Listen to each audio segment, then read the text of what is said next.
வாசம் செய்கின்ற மகா பரிசுத்தமும் இரக்கமும் கிருபை நிறைந்த நல்ல தகப்பனை, எங்களுக்கு தந்த இந்த பரிசுத்த ஓய்வு நாளுக்காக நன்றி செலுத்துகிறோம். 6 நாட்களினுடைய பணிகளை இந்த வேலைகளை செய்வதற்கு தகப்பனை சுகத்தை தந்தே, பலத்தை தந்தே, நீர் எங்கள் மேல் ஆலோசனை தந்து வழிநடத்துகிறேன். தகப்பனே, இந்த நாள் 7ஆம் நாள் கர்த்தருடைய நாள். சேவை கர்த்தர் பரிசுத்தர் பரிசுத்தர் என்று சொல்லி உம்மை துதித்து பாடுவதற்கு நாங்கள் உருவாக்கப்பட்டிருக்கிறோம் என்பதை உணர்ந்து தகப்பனே, இந்த சன்னிதானத்தை இந்த மேலாண்டு நாங்கள் உங்களை ஆராதிக்க முடிந்திருக்கிறோம். தகப்பனே, நாங்கள் ஏறிருக்கின்ற நன்றிகள் தோத்திரங்கள் எல்லாவற்றையும் ஏற்றுக்கொள்ளுங்க. அதே போல நாங்கள் ஏறிருக்கின்ற விண்ணப்பங்கள் எல்லாவற்றையும் ஏற்ற பதில்களை தந்து அருளாக அநேக காரியங்கள் சாட்சியாக வைத்து நிற்பதற்கு வேண்டிய இரக்கத்தை தகப்பனே எங்களுக்கு நீங்க பாராட்டணும்.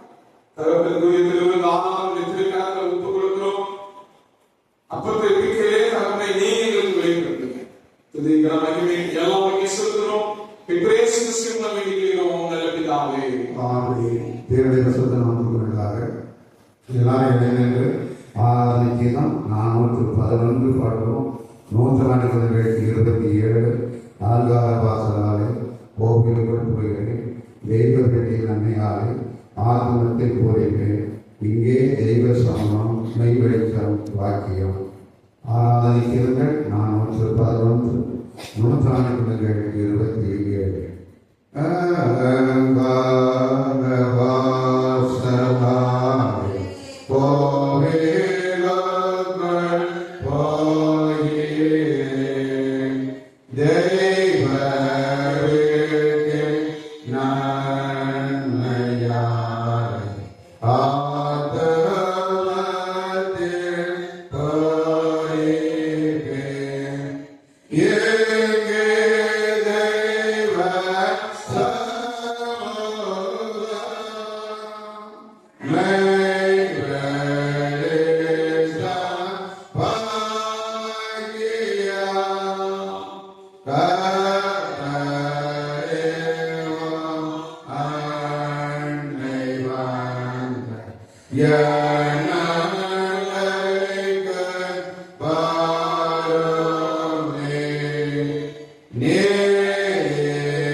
ஆரோக்கியமாக பரிசுத்த திருவிழாவை திருந்திய திருச்செடியை வரவேற்பதை இன்று மாலை பிரார்த்தனை செய்வோமாக.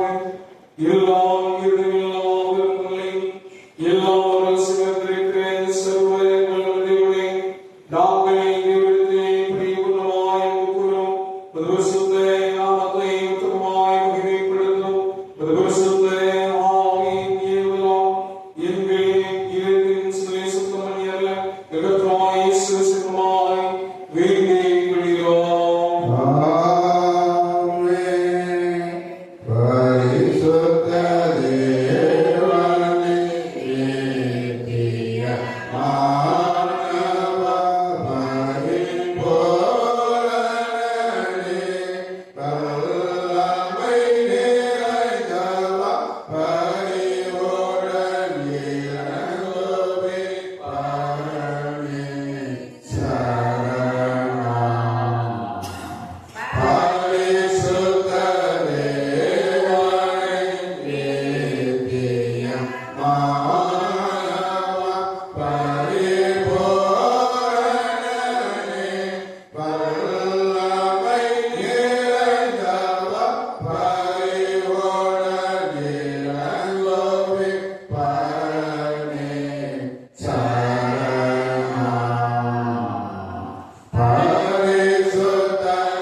Hallelujah.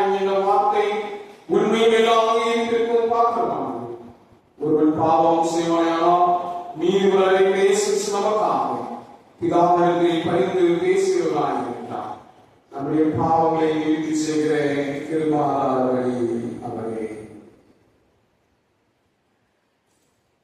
நம்முடைய பிரபிதாவாகிய சர்வவல்லமை தேவன் உத்தம மனஸ்தாபத்தோடும் யார் விசுவாசத்தோடும் தமது நலன்களும் சகோதர சகோதரர்கள் யாவருக்கும் பாவ மன்னிப்பை அவிச்சுமி இரக்கமாய் வாக்குத்தத்தம் செய்திருக்கிறார். அவருடைய கர்த்தராகிய இயேசு கிறிஸ்துவின் முன்னிலை கிடைக்கி உங்கள் பாவமெல்லாவற்றையும் மன்னித்து அவர்களுடைய விடுதலையாக்கி சகல நன்மைகளை உறுதிப்படுத்தி நிலைநிறுத்தி நித்திய ஜீவக்கரையில் சேர்ப்பாராக.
மூன்றாம் அதிகாரம் 17ஆம் வசனம் முதல் அந்த அதிகாரத்தில் உள்ள தேவனுடைய வார்த்தையை கேளுங்கள்.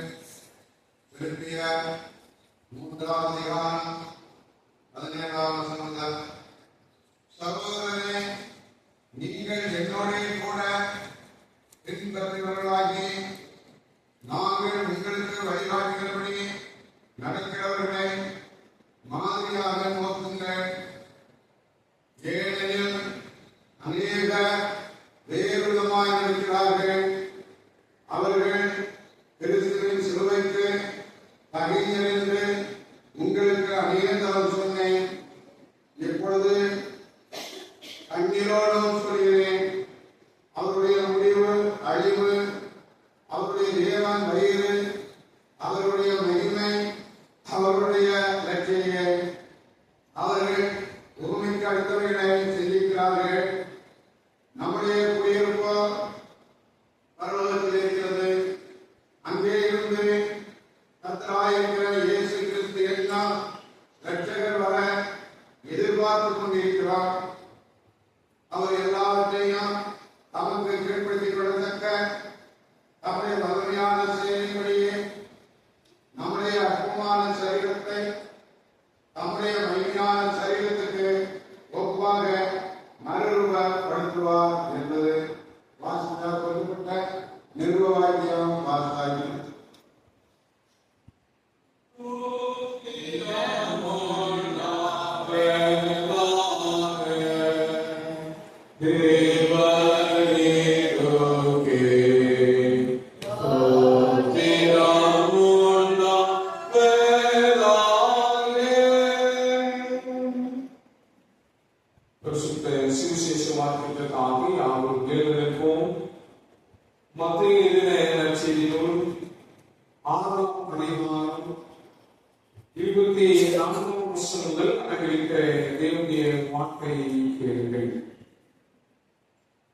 மத்தேயு 6ஆம் அதிகாரம் 24ஆம் வசனம். 2 எஜமான்களுக்கு ஊழியம் செய்ய ஒருவனாலும் கூடாது. ஒருவனை பகைத்து மற்றவனை செய்வான், அல்லது ஒருவனை பற்றிக் கொண்டு மற்றவனை அசட்டை பண்ணுவான். தேவனுக்கும் உலக பொருளுக்கும் ஊழியம் செய்ய உங்களால் கூடாது. ஆகையால் எண்ணத்தை உண்போம், எண்ணத்தை குடிப்போம் என்று உங்கள் ஜீவனுக்காகவும், எண்ணத்தை விடுப்போம் என்று உங்கள் சரீரத்திற்காகவும் கவலை படாதிருக்கிறது என்று உங்களுக்கு சொல்கிறேன். ஆகாரத்தை பார்க்கிலும் ஜீவனும், உடையை பார்க்கிலும் சரீரமும் விசேஷித்தவைகள் அல்லவா? ஆகாயத்து பட்சிகளை கவனித்து பாருங்கள். அவைகள் விதைக்கிறதும் இல்லை, அறுக்கிறதும் இல்லை, கரடியை சேர்த்து வைக்கிறதும் இல்லை. அவைகளில் உங்கள் பார்வை பிதா புலிப்படுத்துகிறார். அவைகளை பார்க்கிலும் நீங்கள் விசேஷித்தவர்கள் அல்லவா? கவலைப்படுகிறதுனாலே உங்களில் எவன் தன் சரீர அளவோடு ஒரு முலத்தை கொண்டுவான். உடைக்காகவும் நீங்கள் கவலைப்படுகிறதில்லை. காட்டு புஷ்பங்கள் எப்படி வளர்கிறது என்று கவனித்து பாருங்கள். அவைகள் உழைக்கிறதும் இல்லை, நொறுக்கிறதும் இல்லை. எல்லாரும் சாலமோன் முதலாய் தன் சர்வ மகிமையிலும் அவையில் ஒற்றை போலாகியும் உடுத்தியிருக்கவில்லை என்று உங்களுக்கு சொல்கிறேன். அற்ப விசுவாசிகளே, இன்றைக்கு இருந்து நாளைக்கு அடுப்பிலே போடப்படும் காட்டு புல்லுக்கு தேவன் விதமாய் உடுத்து வைத்தால் உங்களுக்கு உடுத்து வைப்பது அதிக நிச்சயம் அல்லவா? ஆகையால் எண்ணத்தை உண்போம், எண்ணத்தை குடிப்போம், எண்ணத்தை உடுப்போம் என்று கவலைப்படாதீர்கள். இவைகளெல்லாம் அஞ்ஞானிகள் ஆணை தேடுகிறார்கள். இவைகளெல்லாம் உங்களுக்கு வேண்டியது என்று உங்கள் பரமபிதா அழைத்திருக்கிறார். முதலாவது தேவனுடைய ராஜ்யத்தை, அவருடைய நீதியை கேளுங்கள், அப்பொழுது இவைகளெல்லாம் உங்களுக்கு கூட கொடுக்கப்படும். ஆகையால் நாளைக்காக கவலைப்படாதீர்கள். நாளை தினம் தன்னுடையவைகளுக்காக கவலைப்படும். அந்த நாளுக்கு அதனை பாடு போடும் என்று இது கிறிஸ்துவின் நற்செய்தி. மகிமையே உண்டாவதாக கிறிஸ்துவே, மகிமையே உண்டாவதாக. வானத்தை பூமியும்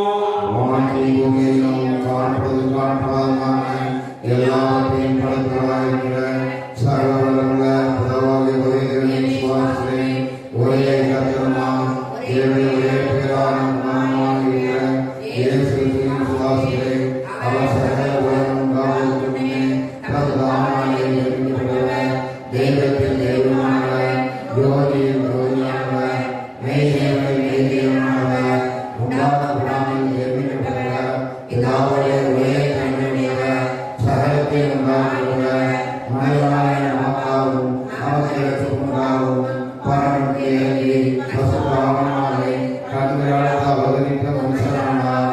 நமக்காக பொன்பாட்டின் காலத்தில் சிலுவை அணிந்து பாடுபட்டு அடக்கமானார். வேதவாக்கின்படி பரமனுடைய தானம் அடங்காசு நீட்டினார். உயிரோடையும் மருத்துவரையும் ஞானமிக்க நன்மையை பெறுவார். அவருடைய வாக்குத்தத்தம் முடிவில்லை.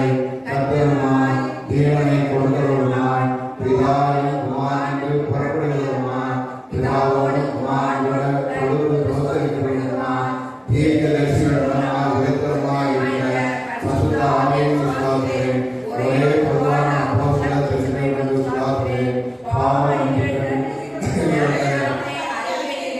மரித்தோர் உயிர்த்தெழுதலும் மரணக்கூடிய ஜீவனுண்டாவது ஆகுகிறேன். ஆமென்.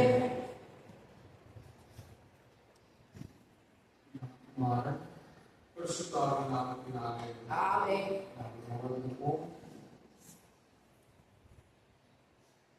நமக்கு இயேசு கிறிஸ்து நாமத்தினாலே தேவன் கிருபையாக தந்து இந்த ஒரு நாள் நாமும் அவர்களுக்கு செலுத்துவேன். அவருடைய கிறிஸ்து நாமத்தை திருச்சுவத்திலே நான் கூட கொடுத்த கிருபைக்காக நாம் அவர்களுக்கு நாம் நன்றி செலுத்துவோம். ஜெபத்தோடு அவருடைய செயலாளர்கள் நாம் காத்திருப்போம். அவருக்கு வேண்டிய நன்மையை அல்லது பலத்தை தேவன் நமக்கு கொடுத்து நம்மை வழிநடத்துவாராக. எல்லாரும் சேர்ந்து நாட்டுக்கு சட்டமாக தெரிஞ்சுக்கலாம். இதோ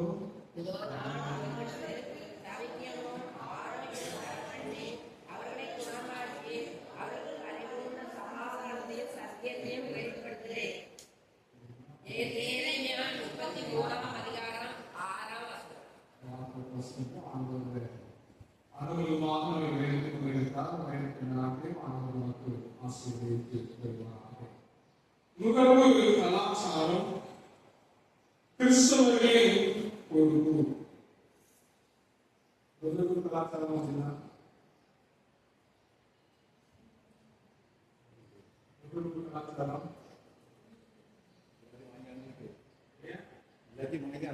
எல்லாத்தையும் அனுபவிக்கிறது.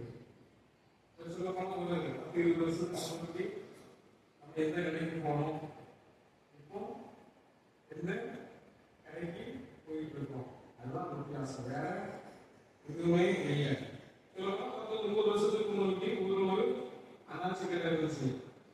அந்த அண்ணாச்சி கடையில என்ன வேணும், மளிகை ஜாமான் வேணும். அது கொஞ்சம் ஒரு 10 வருஷத்துக்கு முன்னாடி இப்போ என்ன மாறிச்சு, அது ஒரு சூப்பர் மார்க்கெட்டா மாறிட்டு. அதுக்கப்புறம் இப்போ கணக்கு பண்ணி பார்த்தாங்கன்னா அநேக இடத்துல பெரிய மால் எல்லாமே ஒரே இடத்துல. அண்ணாச்சி கடையில் ஒரு மளிகை ஜாமான் மட்டும் தான் வாங்க முடியும். சூப்பர் மார்க்கெட்டு போகும்போது கொஞ்சம் ஸ்டேஷனரி வாங்கிக்கலாம். இப்போ அதே இது மாலுக்கு போகணும்னா நம்ம என்ன வேணுமோ அவ்வளோத்தையும் ஒரே இடத்துல வாங்கிக்கிறோம். சொல்ல போனா அநேக காரியங்களிலே நம்முடைய வாழ்விலே ஒருவேளை நம்மை தவறாக வழிநடத்தி கொண்டிருக்கின்ற காரியம். வேத வசனத்துக்கு நாம் சிந்திக்கும் இன்றைக்குரிய சத்திய வசனம் மத்தேயு 6:34 வசனத்தை வாசிங்க. ஆகையால் நாளைக்காக கவலைப்படாதீர்கள், நாளைய தினம் தன்னுடையவைகளுக்காக கவலைப்படும், அந்தந்த நாளுக்கு அதன் பாடு போடும். நாளைக்காக கவலைப்படாதீர்கள், நாளைய தினம் தன்னுடையவைகளுக்காக கவலைப்படும், அந்தந்த நாளுக்கு அதன் பாடு போடும். ஆண்டவர் நமக்கு வேத வசனத்தின் மூலமாக கற்றுக் கொடுக்கின்ற காரியம் என்ன பண்ணக்கூடாது, நாளைய தினத்தை குறித்து கவலைப்படாதீர்கள், நாளைய தினம் தன்னுடையவைகளுக்காக கவலைப்படும். எதுதான் கவலைப்படும், நாளைய தினம் தான் கவலைப்படணும். நம்ம ஏற்படக்கூடாது, கவலைப்பட கூடாது. இல்லைங்க நாம் பார்க்கும் சில பல காரியங்களிலே நாம் தவறாக நடக்கின்றவர்களாக நாம் இருந்து கொண்டிருக்கிறோம். சொல்ல போனா ஆதியாகமம் இந்த 3ஆம் அதிகாரத்துல நம்ம பார்க்கும் சில நம்ம எல்லாரும் கண்டு அறிந்த காரியம் என்ன இருக்கு, ஆண்டவர் சொல்ற காரியம் இல்ல.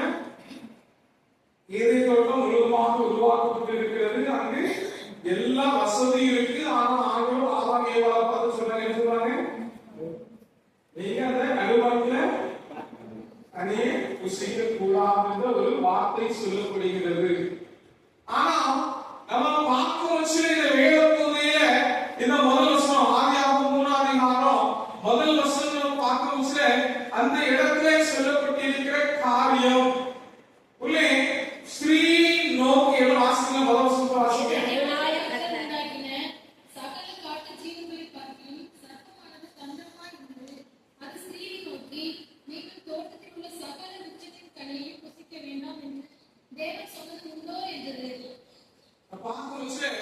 சர்ப்பம் என்ன பண்ணுது, அந்த 6ஆம் வசனம் பார்க்கும் அந்த விருட்சத்தை குறித்து ஸ்ரீயானவன் அந்த விருட்சம் புசிப்புக்கு நல்லதும் பார்வைக்கு இன்பமும் புத்தியை தெரிவிக்கிறதற்கு இச்சிக்கப்படத்தக்க விருட்சமாய் இருக்கிறது கண்டு அதன் கனியை பறித்து புசித்து தன் புருஷனுக்கும் கொடுத்தார், அவனும் புசித்தான். இந்திய கலாச்சாரம் சொல்லப்போனா சமுதாயம் நம்ம வீட்டுல யூஸ் பண்ற பொருளை விட என்ன பொருள் அதிகமா இருக்கு, யூஸ் பண்ணாத பொருள் அதிகம். போனோம்னா நமக்கு வேணும் அப்படின்னு சொல்லி தேங்கி வச்சிருக்கோம். அது கடைசியா எங்கதான் இருக்கும், ஒரு மூலையில தான் இருக்கும். வீட்டுல எல்லாருக்கும் ஈஸியும் இருக்கும். ஆனா எந்த வச்சிருக்கோம், ஏற்கனவே ஏசி ஆகி வச்சிருக்கோம். என்னைக்காவது போட்டுக்கோமா பல காரியங்கள் சொல்ல போனா பல காரியங்களே நாம் கண்ணில் இச்சையின்படி நாம் வாழ்ந்து கொண்டிருக்கிறோம். இந்திய சமுதாயம் நம்மை பல காரியங்களே நம்மை வழி விலக செய்து கொண்டிருக்கிறது. சொல்ல போனா மொபைல் எடுத்துக்கிட்டோம் அப்படின்னா பிளிப்கார்ட், அமேசான், இன்னும் மீஷோ, பல காரியம் பல பொருள் இருக்கு. சும்மா பார்த்துட்டே இருப்போம். இந்த ட்ரெஸ் தானே 200 ரூபாய் தான் போட்டிருக்கான் அப்படின்னு இருக்கணும். அந்த ட்ரெஸ் எடுத்துதான் போட்டிருக்கோம். இன்னும் பல சும்மா இந்த பொருள் இவ்வளவு நேரம் போட்டிருக்காங்க, பிளாஸ்டிக் அப்பா இவ்வளவு நேரம் போட்டிருக்காங்க, இந்த இவ்வளவு நேரம் போட்டிருக்காங்க. இதெல்லாம் நமக்கு யூஸ் ஆகும். கண்களின் இச்சை நிமித்தமாக நம்முடைய வாழ்க்கையிலே நாம் ஆண்டவர் கொடுத்த செல்வங்களை சேமிக்காமல் நாம் இழந்து கொண்டிருக்கிறோம். ஆண்டவர் கொடுத்த வருமானத்தை நம்முடைய வாழ்க்கையிலே ஒழுங்காக பயன்படுத்தாமல் உதாசீனப்படுத்துகின்றவர்களாக நாம் இருந்து கொண்டிருக்கிறோம். சொல்லப்போனா ஆன்லைன்ல பல காரியம் ஆன்லைன் கம்மி அதான் ஆன்லைன் இதுக்கு முன்னாடி ஒரே ஆன்லைன் கம்மியில பல மரணங்கள், மனிதனுடைய ஆசை எப்படியாவது நான் அதை ஜெயித்து போறேன் அப்படின்ற எண்ணம் குறுக்கு வழியிலே தன்னை உயர்த்திக் கொள்வதற்கு ஆசைப்பட்டு மனிதன் தன்னுடைய வாழ்க்கை தன்னுடைய இச்சையின்படி நடக்கின்றவனாக மனிதனுடைய வாழ்வானது காணப்பட்டுக் கொண்டிருக்கிறது. ஆண்டவர் தந்த இந்த பொறுப்புள்ள வாழ்வு ஒரே பல சமுதாயம் அதேவேளை நுகர்வு கலாச்சாரம் பல பொருட்களை நமக்கு கண்ணெதிரே காண்பிக்கின்ற சமுதாயத்தில் இருக்கின்ற நாம் நம்முடைய வாழ்க்கை ஞானம் உள்ளவர்களாக நம்முடைய வாழ்க்கை செயல்படுவதற்கு ஆண்டவர் நம்மை அழைத்திருக்கிறார். ஆண்டவர் நமக்கு அந்த பொறுப்பு கொடுத்திருக்கிறார். அந்த பொறுப்பிலே நம்முடைய வாழ்க்கை நாம் எப்படி நாம் செயல்படுகின்றவர்களாக நாம் இருக்கிறோம் என்பதை நாம் சிந்தித்து பார்ப்போம். சொல்லப்போனா நம்முடைய கிறிஸ்துவிய பணி உள்ளே நுகர்வு கலாச்சாரம் கிறிஸ்துவின் பொறுப்பு. இந்த சூழலிலே நம்முடைய வாழ்க்கை பொறுப்புடையவர்களாக நாம் காணப்பட வேண்டும். முதலாவது நம்முடைய வாழ்க்கை நம்முடைய பொறுப்பாக நம்முடைய பணி நாம் செபிக்கின்றவர்களாக நம்முடைய வாழ்வானது காணப்பட வேண்டும். பல சூழ்நிலையிலே நாம் எப்படி நாம் செபிக்கின்றவர்களாக நம்முடைய வாழ்வு இருக்கிறது. ஆண்டவரை தேடுகின்ற காரியத்திலே நாம் எப்படி நாம் தேடுகின்றவர்களாக நாம் இருக்கிறோம். ஆலயத்தில் கன்வென்ஷன்னா என்ன பண்ணுவாங்க, இதெல்லாம் பண்ணுவாங்களா, எப்ப கொடுத்தாங்கன்னா சொல்லுவாங்க, என்ன சொல்லுவாங்க, டிவியில எப்போ ஓடிட்டு இருக்கா அதை பார்த்தா போதும். ஆண்டவர் சொல்லாரு பரிசுத்த அலங்காரத்திலே ஒரு கட்டரை சொல்லுங்கள், நைட்டி வழியா சொல்லுங்கன்னு போட்டுட்டு வீட்டுல நம்ம எப்படி இருக்கோம், நம்ம இஷ்டப்படி நம்ம வீட்டுல இருப்போம். அந்த ஆண்டவர் தேடா எப்படி இருக்கும், முழு இதயத்தோடு எசமாவா தேட முடியுமா, ஆண்டவரை ஆராதிக்க முடியுமா? இந்திய சமுதாயம் அப்படியே வாழ்க்கையிலே ஆலயத்துக்கு செல்ல விடாமல் பல ஊழியர்கள் மக்களை எடுத்துக் கொண்டிருக்கிறார்கள்.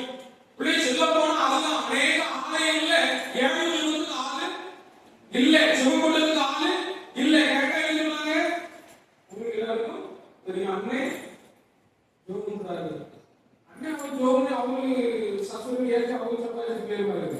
நீ எங்க போற ஐடி போட்டு வீட்டுல உட்கார்ந்து முன்னி வீட்டுல உட்கார்ந்து அதை பார்த்துட்டு முழு மனதோடு ஆண்டவரை தேட முடிஞ்சுச்சா? முடியாது. ஆண்டுடைய பிள்ளைகளாக நாம் தெளிவாக ஞானத்தோடு நம்முடைய வாழ்க்கை செவிக்கின்றவர்களாக வாழ்வதற்கு நம்முடைய வாழ்க்கை ஒவ்வொருவரும் கடமைப்பட்டவர்களாக நாம் இருக்கிறோம். விசுவாசத்தோடு ஆண்டுடைய சன்னிதானத்தில் வந்து உட்கார்ந்து அமர்ந்து நம்முடைய பரிசுத்த ஸ்தலத்தை நோக்கி பார்க்கும் பொழுது ஆண்டவர் நம்மோடு என்ன இடம் விடுவாரு. எந்த ஒரு டிஸ்டர்பன்ஸ் எங்க வராது. ஆலயத்தில் வர ஆலயத்தில் உட்கார்ந்து நீங்க யோகிங்கன்னா பிள்ளைகளோட டீ கொடுக்குறீங்கன்னு கேட்பாங்களா, ஏதோ தோசை கொடுக்குறீங்கன்னு கேட்பாங்களா? யாரும் கேட்க மாட்டாங்க.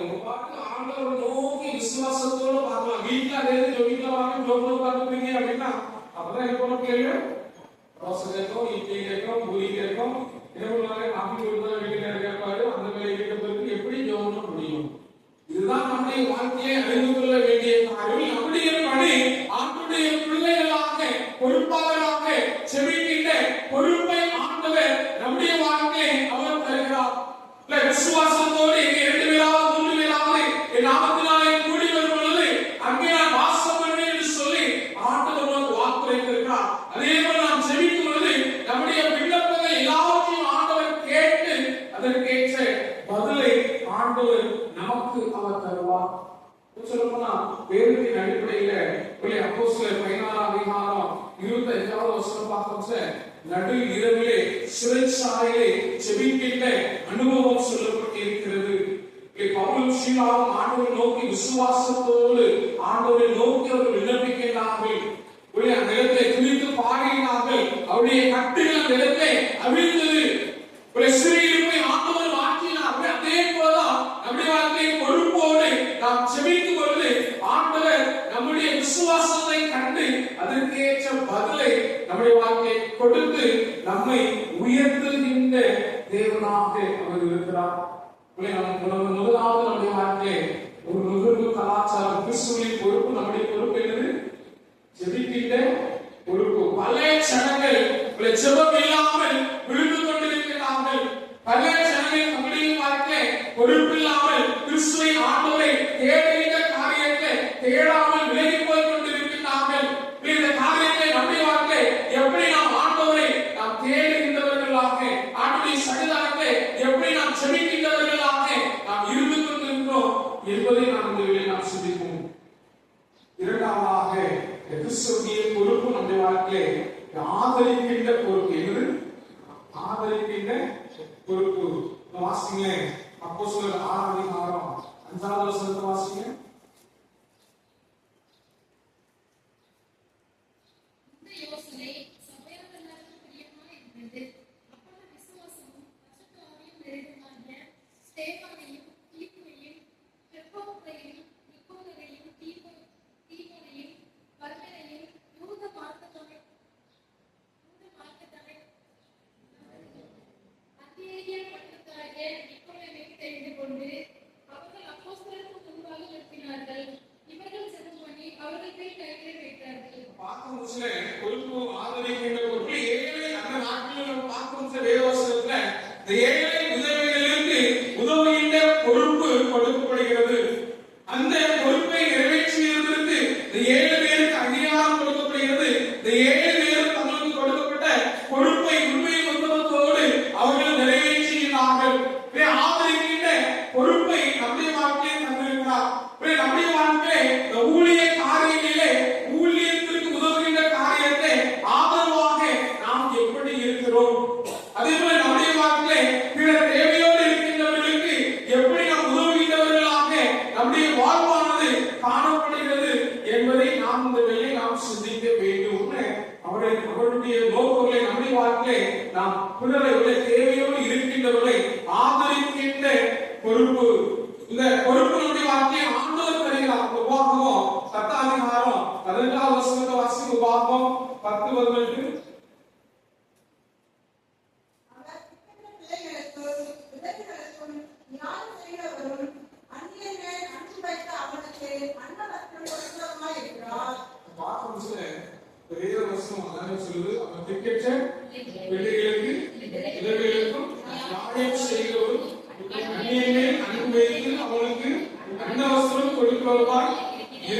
நம்முடைய வாழ்க்கையிலே பல காரியங்களை நாம் சேவிக்கின்றவர்களாக நாம் இருக்கிறோம். புரியும் அண்ணோல குடிக்க எதெல்லாம் குடிக்க போனாலும் நம்ம எப்படியாவது ஒரு கொண்டு தங்குவாது பயங்கர மாட்டலாம் அப்படின்ற எல்லாருக்கும் விருப்பம். அதுக்கு பல பிரயாசங்கள், அதுக்கும் சேமிக்கின்ற காரியம் நம்ம செய்யறோம். நம்முடைய வாழ்க்கையில இந்த காரியத்தை சேமிக்கின்ற காரியத்தை ஆண்டவர் தந்த ஞானத்தின்படி நம்ம எப்படி சேமிக்கின்றவர்களாக நாம் இருக்கிறோம். அதே போல பிறரை நம்முடைய வாழ்க்கையை ஆதரிக்கின்ற காரியத்தை ஊழியர்களுக்கு, அதே போல தேவையோடு இருக்கின்ற பிள்ளைகளுக்கு நம்முடைய வாழ்க்கை எப்படி நாம் கொடுக்கின்றவர்களாக நாம் இருந்து கொண்டிருக்கிறோம். பொறுப்பாளருடைய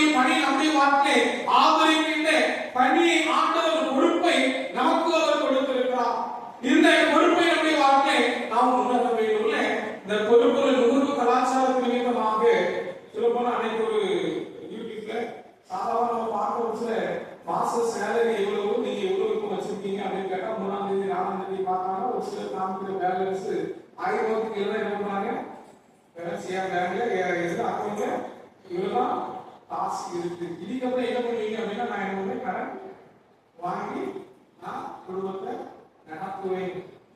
எப்படி நிம்மதியாக இருக்க முடியும்? அதுதான் ஒரு பெரிய கேள்வி.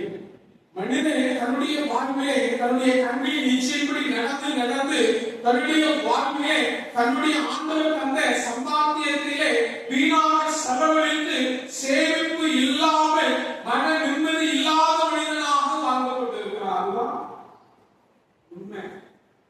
எல்லாத்தையும் கேட்டா எல்லா வகையும் இருக்கும், கடன் இருக்கும். அந்த கடன் எப்படி வந்துச்சு? அந்த கடன் வாங்குவதன் நோக்கம் ஒருவேளை பயனுள்ள கடனா வாங்குவோமா? நிலத்து வாங்கிறதுக்காக ஒரு கடன் வாங்கினேன், அது ஒன்றும் பிரச்சனை இல்லை. பக்கத்துல இருந்து கார் வாங்கிட்டாங்க, நான் கார் வாங்குவேன் அப்படின்னு சொன்னா யாருக்கு தப்பு? நம்மள இப்போ வர 2.0 ஜிஎஸ்டி பாதி விலக்கு அப்படின்னு சொன்னதுதான் இப்ப எல்லாரும் என்ன பண்ண ஆரம்பிச்சாங்க, ஆரம்பிச்சாங்க. இது ஒரு சில சுலபமான ஒரு இப்பவே ஏற்கனவே யூஸ்டுக்காக மலிஞ்சு போய் கிடக்கு. இன்னும் ஒரு 2-3 வருஷத்துக்குள்ள எல்லா வீட்லயும் கார் இருக்கும். ஆனா காரை என்ன பண்ணாங்க, ஓட்ட மாட்டாங்க. யாராவது எடுத்துட்டு போனோம்னா எடுத்துக்கிட்டு போங்க. மிடில் கிளாஸ்ல இருக்கிற மக்கள் உள்ள இதுக்குள்ள சிறந்த தலைப்பு சொல்லப்போனா நுகர்வோர் கலாச்சாரம் கிறிஸ்தவ பொறுப்பு நல்ல ஆண்களே நியமித்தபடிதான் இந்த பொறுப்பு, இந்த தலைப்பு கொடுக்கப்படுகிறது. யார் இதனை மாற்ற போறாங்க? இப்போ அரசு கொடுத்திருக்கின்ற இந்த ஜிஎஸ்டி இல்ல 2.0 யாரும் மாற்ற போறாங்க? அடிக்கடி மக்கள் நம்ம தான் மாற்ற போறோம். சொல்லுவோம், அங்க போனோம்னா 6 லட்சம் ரூபாய்க்கு நீங்க இந்த காரை எடுத்து போங்க கொடுத்துருவான். ஒரு டவுன் பேமெண்ட் உண்மையே கிடையாது. 6 லட்சம் ரூபாய்க்கு நம்ம 12 வருஷம் 15 வருஷம் என்ன பண்ணணும்? இஎம்ஐ கட்டணும், டியூ கட்டணும். 12 வருஷத்துக்கு 10 வருஷத்துக்கு காரணமே போகும், பழசாயிடும். ஆனா காரு உடம்பு வீட்டில் இருக்கும். அந்த உடம்பு இருக்கிற காரை நம்ம என்ன பண்ணணும்? இன்சூரன்ஸ் கட்டணும், டியூ கட்டணும். ஆனா இந்த காரியத்தை யாருக்கு இழப்பு? அதுக்கு மக்களாக இருக்கின்ற நமக்கு தான் ஒரு பெரிய இழப்பு. அதுக்கு இன்னும் அதிகமா சொல்ல போனா உங்களுக்கு பொருளாதார வல்லுநர்கள் சொல்ற காரியம், பல கோடி காரு அந்த கார் யாருக்கு சும்மா இருக்கலாம், விற்காம சும்மா இருக்கிற காரை விற்கிறதுதான் எங்க பொறுப்பு? ஜிஎஸ்டி குறைவு போட்டு விட்டுருக்காங்க. இது மக்கள் தெரியாம இருக்கலாம். அரசு இதை குறைச்சிட்டு நான் என் வீட்டுக்கு ஒரு கார் வாங்கிறதுக்கு சாமானிய கார் வாங்கிறதுக்கு அரசு உதவுது அப்படின்னு நம்ம நினைச்சு பெரிய பெரிய கண்ணி வச்சிருக்காங்க. அந்த கண்ணியை யார் மாற்றா? மக்கள் மாற்றாங்க. ஒரு நுகர்வு கலாச்சாரம். பிறரை பார்த்து நானும் அவரை போல வாழ வேண்டும், அவரை போல நான் என்னுடைய வாழ்க்கையிலே சமுதாயத்தை பெரியவர்களாக இதை காண்பித்துக் கொள்ள வேண்டும் என்ற சிந்தனையோடு மனிதன் தன்னுடைய வாழ்க்கையிலே கடன் பிரச்சனையிலே மாற்றிக் கொள்கின்றவனாக அவனுடைய வாழ்க்கையானது இருக்கிறது. வேறு சொல்றது, நீயோ கடன் வாங்காது இருப்பாய். ஆனா நம்ம என்ன பண்ணுவோம்? ஒரு வீடு இல்லாம எல்லா இடத்தையும் ஒரு பேங்க் இல்லாம எல்லா பேங்கையும் என்ன பண்ணிட்டு இருக்கோம்? கடனை வாங்கி வச்சிருக்கோம். வாங்கி வச்சிருக்க கடனை உருப்படியே இருக்காது. அதுவும் நம்ம நகையை அப்பா அம்மா வீட்டுல இருந்து நமக்கு கல்யாணத்துக்கு போட்ட நகையை நம்ம கொஞ்சம் கொஞ்சமா சேர்த்து வச்சு நகையை என்ன பண்ணுவோம்? வச்சு அதை வாங்கி தேவையில்லாத காரியத்தை செலவழிச்சுட்டு அந்த நகையை மீட்க முடியாம வருஷத்துக்கு ஒரு நேரம் வட்டி கட்ட காசு இல்லாம என்ன பண்ணி கொஞ்சம் அங்க துண்டு பிச்சு என்ன பண்ணிக்கலாம்? நம்ம வட்டி கட்டிட்டு நம்ம சமுதாயம் நம்ம உள்ள யோசிக்கணும். முன் காலத்துல 25-30 வருஷத்துக்கு முன்னாடி பேங்க் எதுக்கு இருந்துச்சு? நமக்கு இருந்தா 5 ரூபா 10 ரூபா கொண்டு போய் சேர்த்து வைக்க இருந்துச்சு. ஸ்கூல்ல சஞ்சய் ஸ்கீம் இருந்துச்சு. எதுக்கு இருந்துச்சு? பிள்ளைக்கு சேமிப்பு பழக்கத்தை கொண்டு வரணும். நம்ம பிள்ளைங்க என்னைக்கு ஒரு உண்டியை போட்டு காசு சேமிக்கிறாங்களா? இல்ல. யோசிச்சு பார்க்கணும். அன்னைக்குடைய சேலரி கையில வச்சு வந்தது கொஞ்சம் 10 ரூபா போதும் அந்த பிள்ளைக்கு எடுத்து மீதி எல்லாத்தையும் பேங்க்ல போட்டு சேர்த்து வச்சிருந்தாங்க. இன்னைக்கு நம்மளுடைய வீட்டுல எல்லாத்தையும் கொண்டு போய் அங்க கொடுத்துக்கிட்டு அவங்க காசை வாங்கிட்டு தேவையில்லாத செலவு செஞ்சு இது நிமித்தமா கஷ்டப்பட்டு கொண்டு இருக்கிறவங்க நம்முடைய வாழ்க்கையிலே நாம் எண்ணிக்கொள்ள அறிந்து கொள்ள வேண்டிய காரியம். ஆண்டவர் தந்த இந்த பொறுப்புள்ள வாழ்விலே நாம் பொறுப்பாளராக நாம் செயல்படுவதற்கு ஆண்டவர் நம்மை அழைக்கிறார்.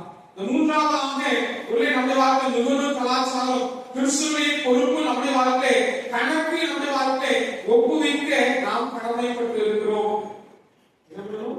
கணக்கு ஒப்புவிக்கணும். லூக்கா 19ஆம் அதிகாரம் 13வது வசனத்தை வாசிங்க.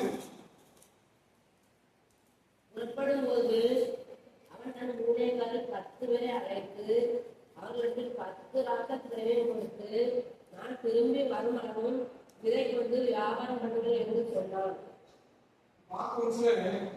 சொல்லப்பட்டிருக்கிறது ஆண்டவராகிய இயேசு கிறிஸ்து சொன்ன ஒரு காரியம், ஒரு உவமை. புறப்படும் பொழுது அவர் தன் ஊழியக்காரை 10 பேரை அழைத்து அவர்கள் 10 ராக்கத் திரவியம் கொடுத்து, நான் திரும்ப வரும் அளவும் இதை கொண்டு வியாபாரம் பண்ணுங்கள். ஆண்டவர் கொடுத்துட்டார், ஒரு பொறுப்பு கொடுத்தார். ஒரு சொல்லுங்க, நீங்க 10 ராக்கத் நான் ஒவ்வொருத்தரும் ஒவ்வொரு ராக்கத் கொடுத்துருக்கேன், நான் வருவேன், வந்த உடனே நீங்க எனக்கு இவ்வளவு காசு தரணும் அப்படின்னு ஆண்டவர் சொல்லல, கேட்கல. ஆனா அந்த உதவி செய்யறார். ஒரு நம்முடைய வாழ்க்கையிலே ஆண்டவர் கொடுத்திருக்கிற கையின் பிரயாசம் அது நமக்கு தந்திருக்கிறார். இந்த காரியத்துல நம்ம அந்த கையின் பிரயாசத்துல பொறுப்போடு நாம் இருக்கிறோமா? குக்கர் ஆப் இருக்கு தெரியுமா? குக்கர் ஆப் அப்படின்னு இருக்கு. சென்னையில நமக்கு வரல, நமக்கு இன்னும் பெற்றுவாங்க. குக்கர் ஆப், அந்த ஆப் டவுன்லோட் பண்ணிட்டு எனக்கு சிக்கன் குழம்பு 4 இட்லி வேணும் அப்படின்னு நீங்க எனக்கு 8 மணிக்கு டெலிவரி கொடுக்கணும் அப்படின்னு நீங்க அந்த ஆப்ல நீங்க சொல்லிட்டீங்கன்னா நீங்க எத்தனை மணிக்கு சொல்றீங்களோ அத்தனை மணிக்கு உங்க வீட்டுக்கு வந்து சேர்ந்துடும். சென்னையில இருக்கு குக்கர் ஆப்பும் இருக்கு. கேட்டு பாருங்க, சென்னையில இருக்கிறவங்க கேட்டு பாருங்க, குக்கர் ஆப்பும் இருக்கா அப்படின்றாங்க.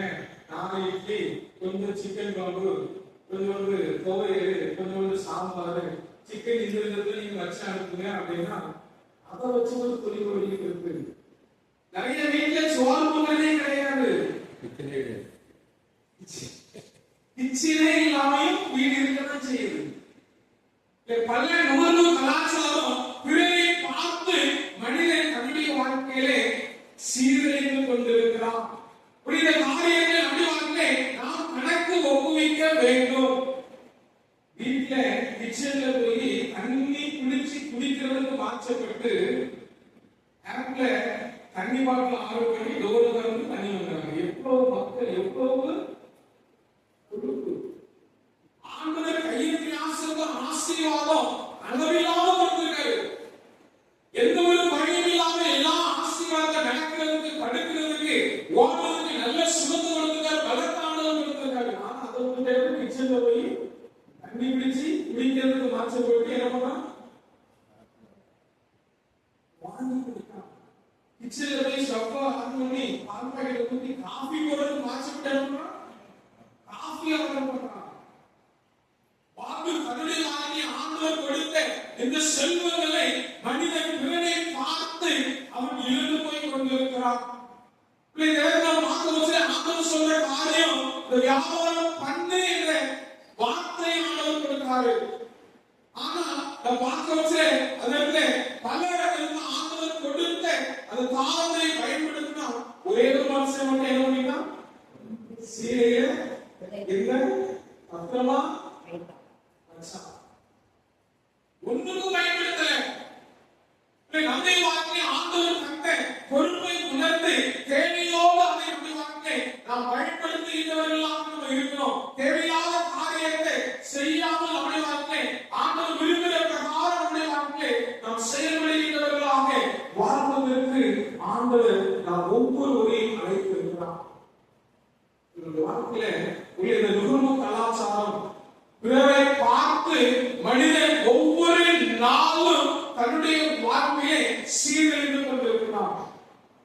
இப்போ ரொம்ப ட்ரெண்டிங் அப்படின்னா பேபியோட ஃபர்ஸ்ட் பர்த்டே எத்தனை லட்சம் செலவழிச்சீங்க? 2 லட்சம், 3 லட்சம், 4 லட்சம். அதோட பேபி கம்மியா ஏதோ ஒரு சொல்றாங்க. அது ஒரு கேட்காரு பிள்ளை அது தூங்கிட்டு தான் கிடக்கும். அம்மா தாடி போட்டு போய் ட்ரெஸ் எடுத்து அம்மா தாடி பார்த்துட்டு தான் அந்த 2 லட்சம் ரூபாய் செலவு. இந்த செலவை அந்த பிள்ளை மேல டெபாசிட் போட்டுருந்தாங்கன்னா அந்த பிள்ளை ஃபியூச்சர் நல்லா இருக்கும். இந்த 2 லட்சம் ரூபாய் முதல் பர்த்டேயே செலிப்ரேட் பண்றேன் அப்படின்னு செலவு பண்ணி அந்த 2 லட்சம் ரூபாய் அடைக்கிறதுக்கு 10 வருஷம் உழைக்கணும். பக்கத்து வீட்டுல அந்த பிள்ளைக்கு ஃபர்ஸ்ட் பர்த்டே கொண்டாடிக்கிறாங்க. மக்கள் உடனே பார்த்து மனிதன் கெட்டு போயிட்டு இருக்காங்க. என்ன சொல்றாங்க? என் பிள்ளை பெரிய பெரியாரால கேட்கல, ஃபர்ஸ்ட் பர்த்டே செலிப்ரேட் பண்ணீங்களா அப்படின்னு கேட்க. அந்த ஒண்ணு கேட்காரு. 10 வருஷம் கழிச்சு அந்த பிள்ளை எனக்கு ஃபர்ஸ்ட் பர்த்டே செலிப்ரேட் பண்ணீங்களா கேட்காரு. எனக்கு என்னதை சேர்த்து வச்சிருக்கீங்கன்னா கேட்கணும். இதான் மனிதன் உணராமல் தன்னுடைய வாழ்க்கையில அவர் நுகர்வு கலாச்சாரம் உலக பிரகாரமாக வாழ்ந்து தன்னுடைய வாழ்வு ஆண்டவர் கொடுத்த ஆசீர்வாதத்தை அவன் இழந்து போய் கொண்டிருக்கிறான். சொல்லப்போனா வேதத்திலே சிறந்த எடுத்துக்காட்டு இந்த சாரிபாத் விதவை. 1 ராஜாக்கள் 17ஆம் அதிகாரம் 8ஆம் வசனத்துல இருந்து 24ஆம் வசனம் வரை நம்ம பார்க்கிறது சொல்லப்பட்டிருக்கிறது. எலியா மூலமாக அந்த இடத்தை ஆண்டவர் அற்புதத்தை செய்கிறாரு. அந்த சாரிபாத் விதவை என் வீட்டுல இதற்கு கொஞ்சம் பாவம் எண்ணெய் இருக்கு, நான் சாப்பிட்டு செத்து போகிறேன் தான் இருக்கேன். ஆனா அது பக்கத்து வீட்டுல போய் நான் கடன் வாங்கிட்டு நான் வாழ்வேன் அப்படின்ற அந்த பெண்ணோட எண்ணம் இல்லை. ஆண்டவரை பார்க்காம இருதயத்தை பார்க்காம என் பிள்ளை பிறகு போய் நான் கையேற்ற மாட்டேன், என் ஆண்டவர் நான் போவேன், ஆண்டுடைய பிள்ளைய நான் இருப்பேன், நான் தேவையில்லாத காரியம் எனக்கு வேண்டாம் அப்படின்னு இருதயத்தை எளித நிமித்தமாக ஆண்டவர் சாரிபாத்துக்கு இந்த எலியாவை அனுப்பி அந்த குடும்பத்தை மாற்றத்தை ஏற்படுத்தினார். நம்முடைய வாழ்க்கை அதே போல விசுவாசத்தோடு ஆண்டுடைய பிள்ளையாக என்ன கஷ்டங்கள் வந்தாலும் சரி வீணான செலவு செய்ய மாட்டேன் அப்படின்னு சொல்லி நம்முடைய வாழ்க்கையிலே விசுவாசத்தோடு ஆண்டவரை நோக்கி பார்க்கும் பொழுது ஆண்டவர் நம்முடைய வாழ்க்கையிலே அவர் அற்புதத்தை செய்வார். கலாச்சாரங்களை அதுக்குள்ளாக நம்முடைய வாழ்க்கையை நம்ம ஈடுபடுத்திக் கொள்ளும் பொழுது நம்முடைய வாழ்க்கை இழப்பை நாம் ஒவ்வொரு நாளும் நாம் சந்திக்கின்றவர்களாக நம்முடைய வாழ்வானது மாறி போகும். ஆண்டவர் தந்த இந்த நல் வாழ்விலே ஆண்டவருக்கு பிரியமானவர்களாக ஆண்டவருக்கு உகந்தவர்களாக வீணான செலவு காரியத்தில் உள்ள நுகர்வு கலாச்சாரம் உலக பொருளாதார காரியத்தை நாம் சிக்கி சீரழியாமல் ஆண்டுடைய பிள்ளைகளாக ஆண்டவர் சொன்ன வார்த்தைக்கு கீழ்ப்படிந்து நடக்க நாம் அழைக்கப்பட்டிருக்கிறோம். சாலமோன் ஞானி சொல்றாரு, எருத்தமே ஞானத்தை கற்றுக்கொள்ளுங்கிறாரு, எருவிட்ட போய் கற்றுக்கொள்ளுங்க. யோசனை பார்ப்பேன், நம்ம வீட்டுல ஒரு பொருள் வச்சா என்ன பண்ணாரு? உடனே தூக்கிட்டு உடனே சேமித்து வைக்கும். எனக்கு இன்னைக்கு நான் சாப்பிட்டேன், நாளைக்கு அது தேவை கணக்கு அது 10 நாள் கழிச்சு வந்து எடுத்துட்டு போறேன் அப்படின்றது இல்ல.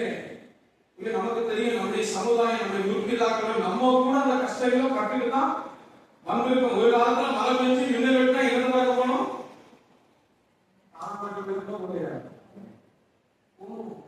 அதுதான் ஒரு நேரத்துக்கு சாப்பாடு சுட்டுதுன்னா வயிறு நிறைய அப்படின்னு போனோம். பணம்பழம் ஒரு நேரத்துல சீசன் என்ன பார்க்க போனோம், பணம்பழத்தை கலக்கி வெட்டிச்சு அதை சுட வச்சு அதை சுட்டு திருந்து வயிற்ற நிரப்பணும். எத்தனை பேர் வேப்பமளவு சாப்பிட்டுருக்கோம், எதுக்கு? வயிறு பசினால. இன்னைக்கு ஒரு வேலை அது நமக்கு நம்ம பிள்ளைகளுக்கு இல்லாத கலாச்சாரம்.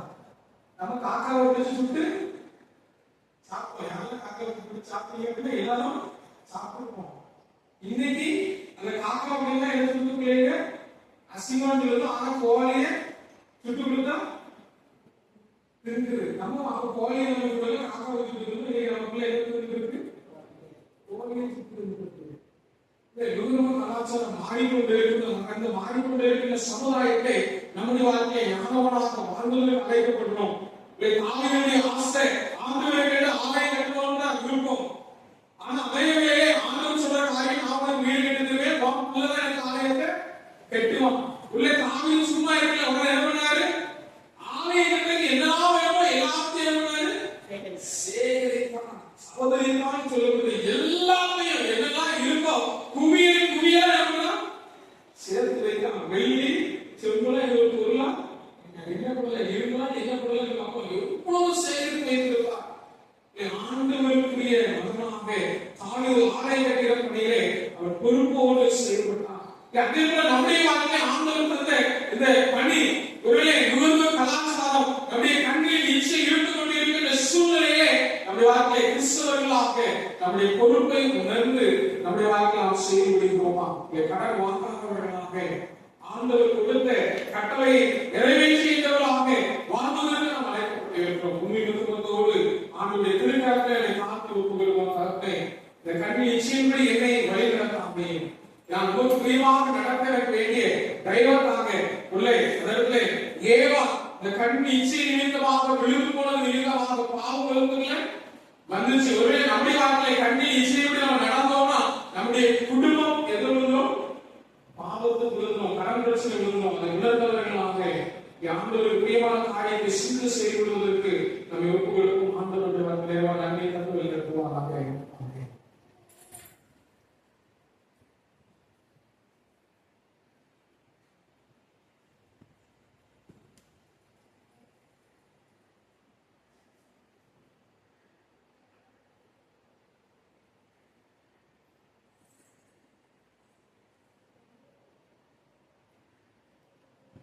நம்முடைய தேவை பிரசன்னாக எல்லாரும் எழுதினென்று ஆராதனைக்கு 294 பார்ப்போம். நூற்றாண்டுகள் 251. கர்த்தரின் பந்தியில் வா சகோதரா, கர்த்தரின் பந்தியில் வா. ஆராதனைக்கு 294, நூற்றாண்டுகள் 251. கர்த்தரின் பந்தியில் வா சகோதரா, கர்த்தரின் பந்தியில் வா, கர்த்தரின் பந்தியில் வா. கர்த்தர் பாய்ந்த ரத்தத்தை சிந்தின காரணத்தை மனப்பூரணமாய் எண்ணி கர்த்தரின் பந்தியில் வா.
நம்முடைய காலத்தையும் நாம் ஒப்புக்கொள்கிறோம். இந்த இடத்திலே செய்யப்படுகின்ற விண்ணப்பங்கள் வேறு எல்லாவற்றையும் நான் கேட்கின்றவராக இருக்கிறேன் நாம் சொல்லியிருக்கிறார். காண்கின்ற தேவன் இருதயத்தில் இருக்கிற வேற்றுமைகள் விருப்பங்கள் எல்லாவற்றையும் ஆண்டவர் அறிந்திருக்கிறார். உள்ளுக்கு தேவனை அறிந்த ஆண்டவர் விசுவாசத்தோடு ஆண்டவர் தந்த 10ஆம் மாதத்தில் 3வது ஓய்வுனால அவனுடைய திருக்கரத்தில் நம்முடைய தாக்கி நம்ம ஒப்புக்கொள்கிறோம். அவர் நடிச்சு ஒரு நாயை மாத்திரம் என் குடுமையை மாத்திரம் ஏசப்பா நீங்க ஒவ்வொரு நாளும் என்ன தயவாக நடக்கிறீங்க ஏசப்பா நன்னே நாளும் நம்முடைய கட்டத்தில் பிள்ளைகள் நல்ல கல்வி காரியத்தை ஆரம்பித்தார். இந்த சனிக்கிழமை பிரவேசிக்காமல் இறக்க பாருங்க. கையின் பிரயாசத்தில் ஆண்டு நல்ல மேன்மை நேர்மை அறிவிச்சிருக்கிறார். இதற்காக இந்த நாதத்திலும் ஆண்டவர் நன்றி சொல்லுவோம். எப்படியாக தேவ கைது நம்மோடு இருந்தது.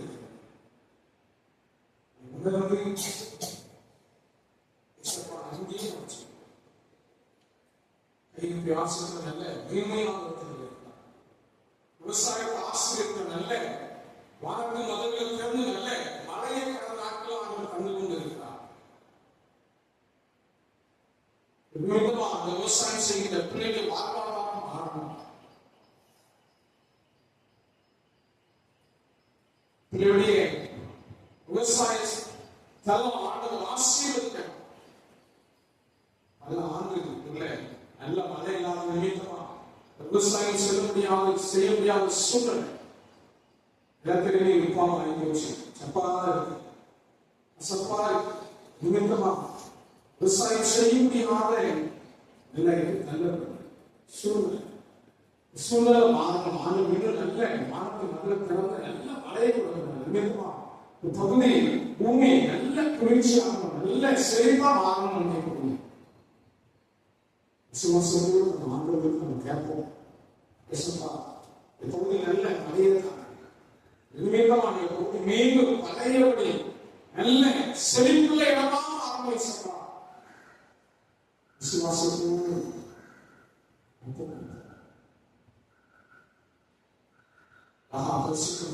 திருமையை தந்த இந்த நேரங்களுக்காக நன்றி. சனிக்கிழமை ஆராதிப்பதற்கு இந்த நேரத்தை தந்தி எல்லாருமே அழைத்து கொண்டு வந்தீங்க. எல்லாருமே விசுவாசத்தோடு இந்த சனிக்கிழமை வந்து வளர்க்கப்படுவதற்கு நீ கிருபை கொடுத்தீங்க. நன்றி தகப்பனே. ஒவ்வொரு நாளுடைய பிள்ளைகளுமே நன்மை கிருபை சமாதானம் சந்தோஷத்தை இந்த பிள்ளைகளின் வாழ்க்கை நிறைவான தகப்பனே நீங்க கட்டளையிட்டீங்க.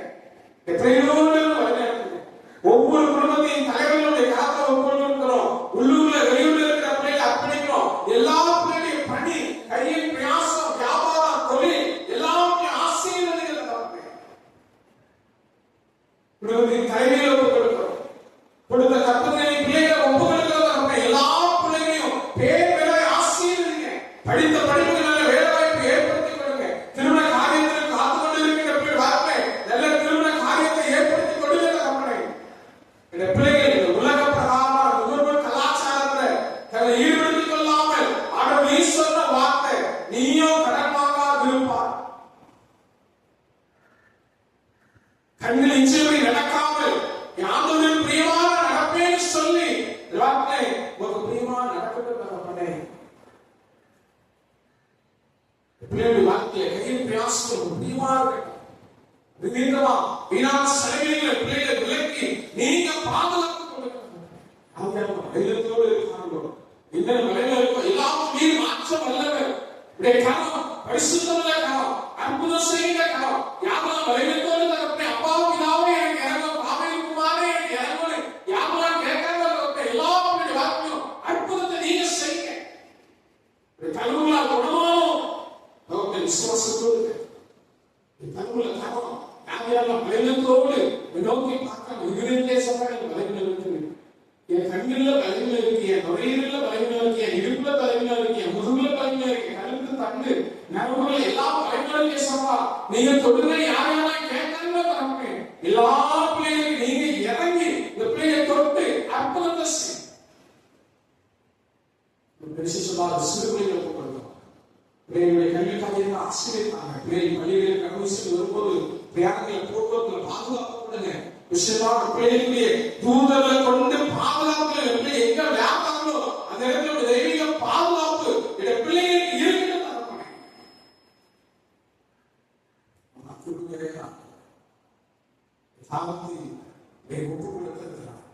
விசுவாசத்தோடு நோக்கி எப்பொழுது கிராமத்தில் சாட்சியா கிராமத்தில் இருக்கின்ற எல்லா பிள்ளைகளையும் ஒப்பு கொடுக்கணும். எல்லா பிள்ளைகளையும் பேர்களை ஆசீர்வதிங்க.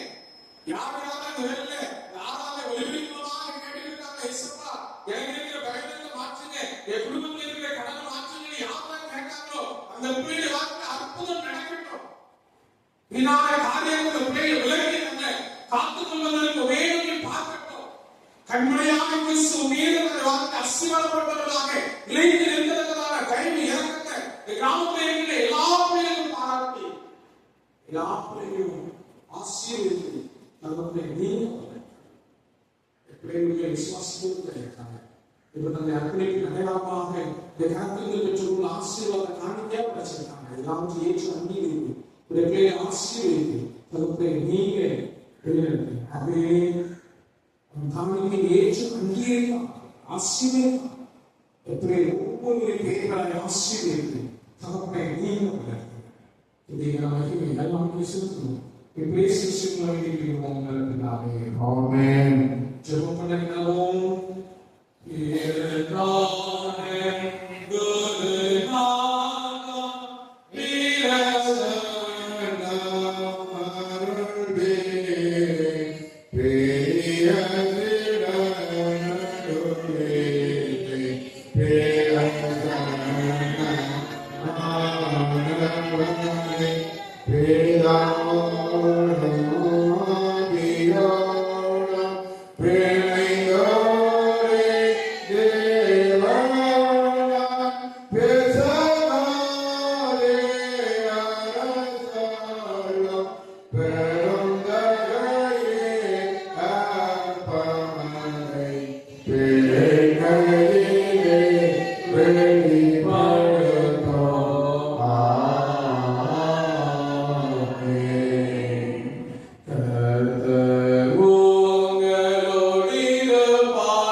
என்னை நினைவு கூறுவதை செய்யுங்களா.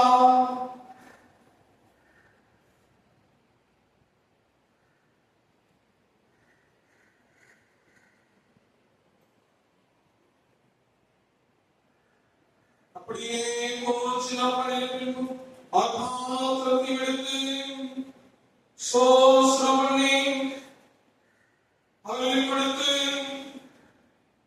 நீலாவதை பாவங்கள் இது பாவனை கொண்டாகும் எங்களுக்கு சுத்தப்படுகிறேன் புது உடன்படிக்கைகளுடைய இரக்கம் இதை பாவம் பண்ணுவதெல்லாம் என்னை நினைவு கூறுவதை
நாம் எல்லாரும் ஒன்றாய் கிறிஸ்துவின் கூட்டிணைக்கப்பட்டவர்களாகி விசுவாசத்தில் ஒருமைப்படும் தலையாக அவர்களால் வளர்ந்து கிருபை செய்யும். அவரோடு பரிசுத்த ஆவியோடு ஐக்கியமாய் இருக்கிற சர்வே வெளிப்படையாக உமக்கு அவர் மூலமாக சகல கன மகிமையும் என்றென்றைக்கும் உண்டாவதாக.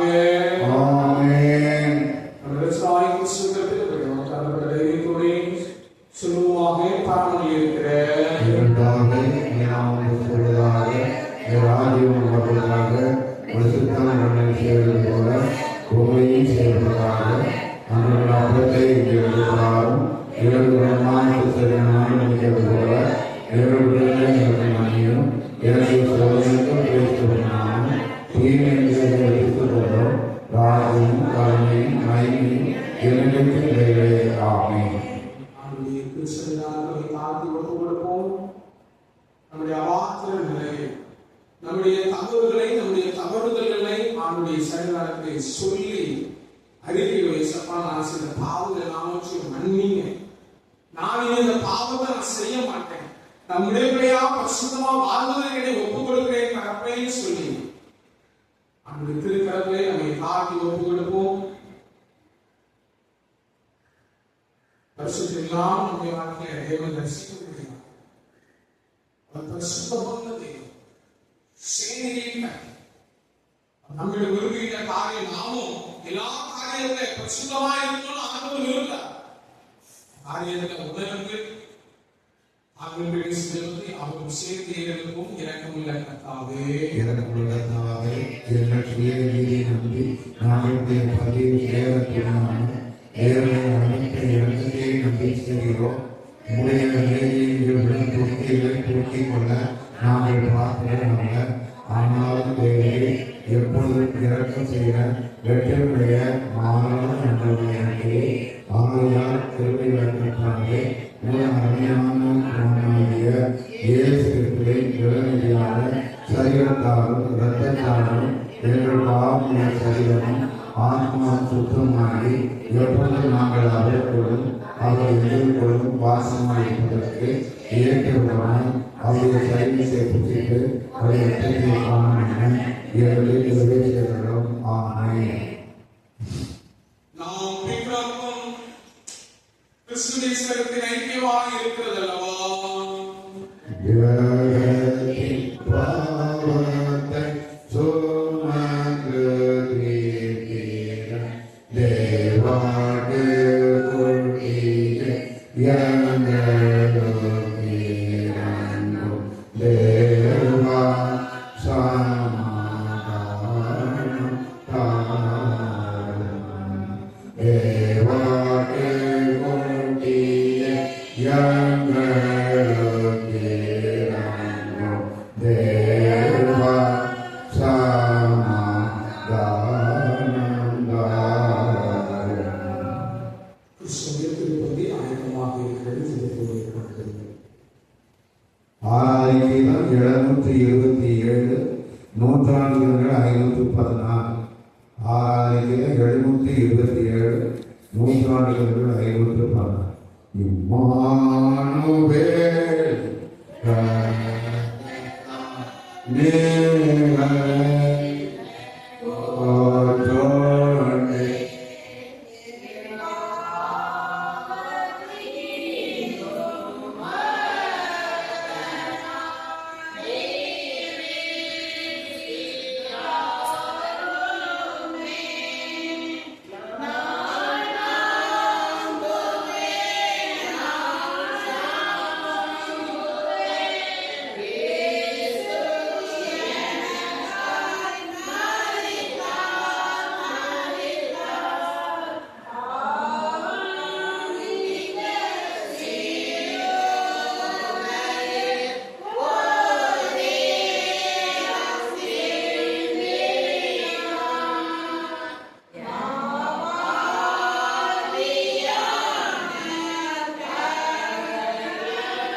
விசுவாசத்தினால் பெற்றுக்கொண்டவராகிய நாம் அவருக்கு ஸ்தோத்திரம் செலுத்துவோமாக. சர்வ வல்லமை தேவனே, சர்வவல்லமை பரமபிதாவே, நேசகுமாரன் ஆண்டவராகிய இயேசு கிறிஸ்துவுக்குள் எங்களை முதல் பிள்ளைகளாக ஏற்றுக்கொண்டு அவருடைய பெருமையாக திருசரீரமும் இரத்தமும் ஆகிய ஞான ஆகாரத்தால் எங்களை போதித்தீரே. எங்கள் பாவங்களை மன்னித்து நித்திய ஜீவனை எங்களுக்கு வாக்கு பண்ணுகிறே. அவர்களுக்காக இந்த நன்றிகளுக்காக உண்மை தோதரிக்கிறோம். சரீரமும் ஆத்மாகிய எங்களை பசுத்தமும் ஜீவனும் உள்ள பலியாக உமக்கு ஒப்புக்கொடுக்கிறோம். இதுவே நாங்கள் செய்திருக்காக நாங்கள் இந்த பிரபஞ்சத்திற்கு ஒத்துழையாமல் தன்மையும் பரிபூர்ணமான சித்தம் பதத்தறியதற்காக எங்கள் மனம் புதிதாகினாலே மறுரூபமாகும்படி எங்களுக்கு அழைப்பதையும் கடைசியில் நாங்கள் பிரசத்தவான்கள் அனைவரும் நித்திய ராஜ்யத்தின் மாண்புக்கு அழைக்கப்பட்டதாக இவ்வுலகத்தில் உங்களுக்கு கீழ்ப்படி நடக்க எழுத்துரை செய்யும். உம்மோடும் பசுதாவிலும் ஒரே தேவனாய் சதாகாலம் ஈவித்தரசாக எங்கள் ஆண்டவராகிய இயேசு கிறிஸ்துவின் மூலமாக இவைகளை வேண்டிக்கிறோம். ஆமென். எங்கள் தேவனுக்கு துதியும் மகிமையும் நானும் தோற்றமும் கனமும் வல்லமையும் பலமும் சதா வாழ்விலும் உண்டாவதாக. ஆமென். எல்லாவற்றிற்கும் மேலான தேவ சமாதானம் கொண்டிருந்து நீங்கள் தேவனுடைய குமாரனாகிய அவருடைய இயேசு கிறிஸ்துவை பெற்றவர்களாகியபடி இருதயத்தை இயேசுவை காக்கிறது. பிதா, குமாரன், பரிசுத்தாவியாகிய சர்வ வல்லமையுள்ள ஆசீர்வாதம்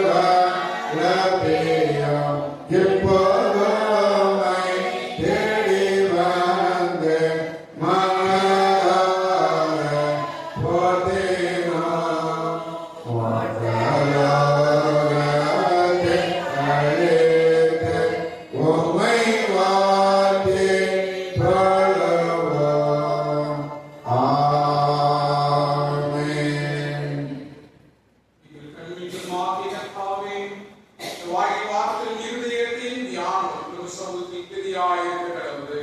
ஆமென்.